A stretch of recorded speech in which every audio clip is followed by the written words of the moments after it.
Hello guys, good morning. मैं कुंदन, आप देख रहे हैं न्यूज़ बिहार। चलिए जानते हैं आज की तमाम 25 बड़ी खबरों को। सीतामढ़ी में कॉलेज प्रोफेसर के कार्यालय में घुसकर अपराधियों ने मारी गोली, गंभीर हालत में इलाज है जारी। बिहार के सीतामढ़ी में अपराधियों ने कार्यालय में घुसकर प्रोफेसर को गोली मारी है। इसके बाद प्रोफेसर को अस्पताल में भर्ती कराया गया। यहाँ इनका गंभीर हालत में इलाज किया जा रहा है। पुलिस मामले की जांच कर रही है। शहर में ही स्थित राधा कृष्ण गोयनका महाविद्यालय में अज्ञात अपराधियों ने इस घटना को अंजाम दिया है। फिजिक्स डिपार्टमेंट के हेड रवि पाठक को गोली मारकर घायल कर दिया गया है।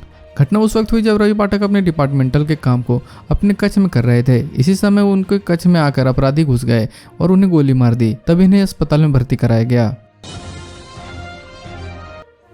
पटना में अवैध कब्जे को लेकर चली सैकड़ों राउंड गोली, कई पोकलेन मशीन में अपराधियों ने लगाई है आग। पटना और भोजपुर सीमा से बीटा थाना अंतर्गत पथलोहिया बालूघाट की सोन नदी में अवैध कब्जे को लेकर दो गुटों में भिड़ंत हो गई। बताया जा रहा है कि इसमें सैकड़ों राउंड फायरिंग हो गई है। इस दौरान दोनों तरफ से करीब सैकड़ों राउंड फायरिंग किया गया। फायरिंग की घटना से बालूघाट पर अफरा तफरी मच गया। सभी लोग भाग भाग कर अपनी जान बचाने लगे। बताया गया कि इस दौरान बालू माफियाओं ने अवैध खनन की लगी कई पोकलेन मशीनों को आग के हवाले कर दिया। फिलहाल घटना की सूचना पुलिस को दे दी गई है। स्थानीय लोगों ने पुलिस को जानकारी दी है।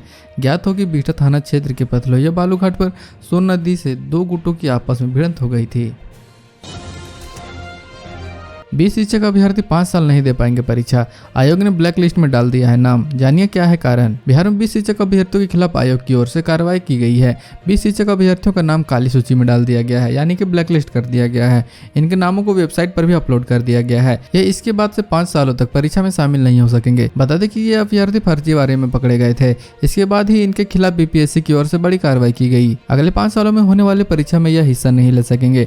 आयोग के अनुसार 20 में से 10 अभ्यर्थी ऐसे हैं जो किसी दूसरे के बदले परीक्षा में शामिल हुए थे। 5 अभ्यर्थियों के आधार कार्ड में अंतर पाया गया था। वहीं 5 अभ्यर्थी ऐसे थे जिन्होंने अपनी पहचान गलत बताई थी। इसके बाद ही आयोग की ओर से इनके खिलाफ कार्रवाई की गई है। 0 माइल से मसौढ़ी तक सड़क होगी चौड़ी, पाटलिपुत्र बस टर्मिनल में बनेगा पुलिस पोस्ट। 0 माइल से मसौढ़ी तक की सड़कें चौड़ी होंगी। इसके साथ ही पाटलिपुत्र बस टर्मिनल परिसर में पुलिस पोस्ट का निर्माण किया जाएगा। सोमवार को जिलाधिकारी डॉक्टर चंद्रशेखर सिंह ने समाहरण नाला स्थित समाकक्ष में पाटलिपुत्र बस टर्मिनल की कार्यकारिणी समिति की बैठक में ये निर्देश दिए हैं। बैठक में बताया गया कि पाटलिपुत्र बस टर्मिनल परिसर के मुख्य भवन एवं टर्मिनल बिल्डिंग मिलाकर वर्तमान में 78 शौचालय चालू किए गए हैं। दिवाली छठ में घर जाना होगा आसान, नई दिल्ली से पटना के लिए चलेंगे वंदे भारत ट्रेन और स्पेशल राजधानी एक्सप्रेस। दुर्गा पूजा बीतने के बाद अब सभी दिवाली और छठ की तैयारी में जुट गए हैं। दिल्ली मुंबई जैसे बड़े शहरों में अपने घर पूर्वांचल और बिहार आने वाले लोग ट्रेनों में भारी भीड़ के कारण काफी परेशानियों का सामना कर रहे हैं। ट्रेनों की सभी सीटें फुल हैं और वेटिंग लिस्ट काफी लंबी है। यात्रियों को किसी भी सूरत में कंफर्म टिकट नहीं मिल रहा है। ऐसे में रेलवे ने नई दिल्ली से पटना के लिए Vande Bharat special express train और नई दिल्ली पटना राजधानी स्पेशल ट्रेन चलाने का निर्णय लिया है। इस ट्रेन के परिचालन से त्योहार में घर आने वाले लोगों की बड़ी राहत मिलेगी। राजधानी स्पेशल ट्रेन का परिचालन 10 नवंबर से और वंदे भारत स्पेशल का परिचालन 11 नवंबर से होगा। बिहार में शराब लूटने के लिए ग्रामीणों की मची होड़, लावारिस कार का शीशा तोड़कर बोतलें भरकर भागे लोग। सीवान से एक नया मामला सामने आया है, जहां लोगों ने एक कार से जमकर शराब की बोतलें लूटी। दरअसल मामला जिले के दरौंदा थाना क्षेत्र के मर्दनपुर कुशवाहा मोड़ के पास का है, जहां कार में शराब होने की सूचना पर सोमवार को काफी संख्या में लोग पहुंच गए।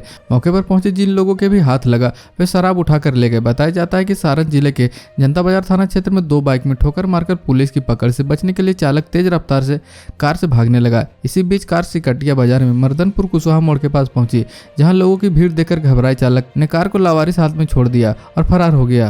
दरौंदा पुलिस कार में शराब होने की सूचना पर घटना की जांच कर रही है। फोन पर रंगदारी मांगने वाला निकला सरकारी शिक्षक, कारोबारी के बाद अपने ही हेडमास्टर को धमकाया। बिहार में एक रंगदारी का मामला सामने आया है, जहां एक स्कूल के हेडमास्टर से रंगदारी मांगी गई। वहीं अब मामले की शिकायत पुलिस को मिली तो इसकी जांच शुरू हो गई। जांच के दौरान हैरान करने वाली बात यह सामने आई, दरअसल जिस प्रधानाध्यापक से रंगदारी की डिमांड फोन पर हो रही थी वो फोन कॉल किसी और ने नहीं बल्कि उसी स्कूल के एक शिक्षक ने किया था।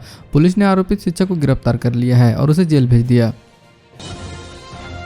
भोजपुरी अभिनेता पवन सिंह के बयान पर बिहार में तेज हुई सियासी हलचलें, जाने दावेदारी से पहले किसका है इंतजार। 2014 के लोकसभा चुनाव को लेकर बिहार में सियासी हलचलें तेज हो गई हैं। हाजीपुर के बाद बिहार के भोजपुर में इसको लेकर एनडीए में मामला फंसता दिख रहा है। हालांकि भोजपुरी फिल्म के सुपरस्टार पवन सिंह ने इस सीट पर अभी दावा नहीं किया है, लेकिन पत्रकारों के यह पूछने पर कि क्या भोजपुर से चुनाव लड़ेंगे, उन्होंने कहा कि आगे बढ़ने की इच्छा किसको नहीं होती, कौन नहीं चाहता कि हम आगे बढ़े। मैंने कमर कस लिया है, बस अब आदेश का इंतजार है। जो पार्टी कहेगी वही करूंगा, अब बस आदेश का इंतजार है। पवन सिंह ने यह कहकर बिहार में सियासी हलचलें तेज कर दी हैं। पवन सिंह ने भोजपुर से चुनाव लड़ने की चर्चा काफी समय से चल रही है। इधर भोजपुर के सांसद और केंद्रीय मंत्री आर.के. सिंह ने कुछ ही दिन पहले बयान दिया था कि फिर से भोजपुर में ही अपना उम्मीदवारी सुनिश्चित करूंगा।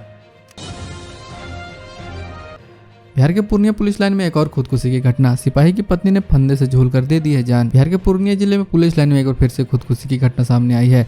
एक पुलिस की पत्नी ने फंदे से लटक कर अपनी जान दे दी। घटना सोमवार सुबह 9:45 बजे के करीब की है। पूर्णिया पुलिस बल में तैनात राजीव कुमार की पत्नी पूनम कुमारी का शव फंदे से लटका हुआ मिला है। पुलिस लाइन स्थित सरकारी आवास में शव बरामद किया गया है। मृतका का पति राजीव कुमार पूर्णिया केंद्रीय कारागार में तैनात है।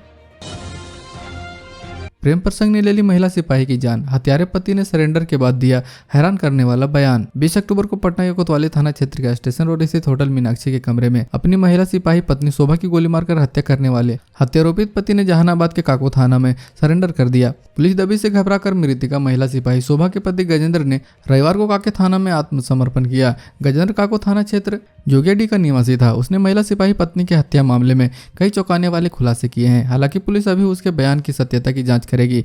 महिला सिपाही की हत्या देसी कट्टे से गोली मारकर की गई थी। उसे गोली किस परिस्थिति में लगी है, मृतका के पति गजेंद्र ने इसकी जानकारी पुलिस को दे दी है। 67वीं बीपीएससी परीक्षा पास कर बेटा बना अधिकारी। अंतिम इच्छा पूरी होते ही पिता ने तोड़ा दम। 67वीं बीपीएससी परीक्षा का फाइनल रिजल्ट आया तो कई घर वाले में महोत्सव का माहौल बना। 67वीं बीपीएससी परीक्षा में कुल 799 अभ्यर्थियों का चयन हुआ। इनमें जमुई के बरहट प्रखंड क्षेत्र के तपोवन डाढ़ा गांव निवासी ललन कुमार भारती भी शामिल है। उनके पिता जगदीश दास ने वार्ड सदस्य का चुनाव लड़ा था और जीत हासिल की थी। ललन कुमार की सफलता से पूरे परिवार में खुशी का माहौल था, लेकिन शायद इसे कुछ ही घंटा ठहरना था। अचानक इस घर में मातम पसर गया। दरअसल बेटे ललन को अफसर बनने का सपना देख रहे पिता इस दुनिया को अलविदा कह गए थे। बेटे की सफलता से पूरे परिवार में खुशी की लहर दौड़ पड़ी, लेकिन कुछ ही घंटे के बाद ललन के पिता जगदीश दास की मौत हो जाने के बाद पूरा परिवार मर्माहत हो गया। जानकारी के अनुसार ललन के पिता पेट की गंभीर बीमारी से जूझ रहे थे। उनका पटना के एक निजी अस्पताल में इलाज चल रहा था। बेटे की सफलता के कुछ घंटे के बाद ही उनकी तबीयत अत्यधिक खराब हुई और मौत हो गई। बिहार की ऐसी ही तमाम छोटी बड़ी खबरों को जानने के लिए चैनल को सब्सक्राइब कर लें और बेल आइकन भी प्रेस कर दीजिएगा ताकि हर वीडियो का नोटिफिकेशन आपके फ़ोन में पहुंच जाए।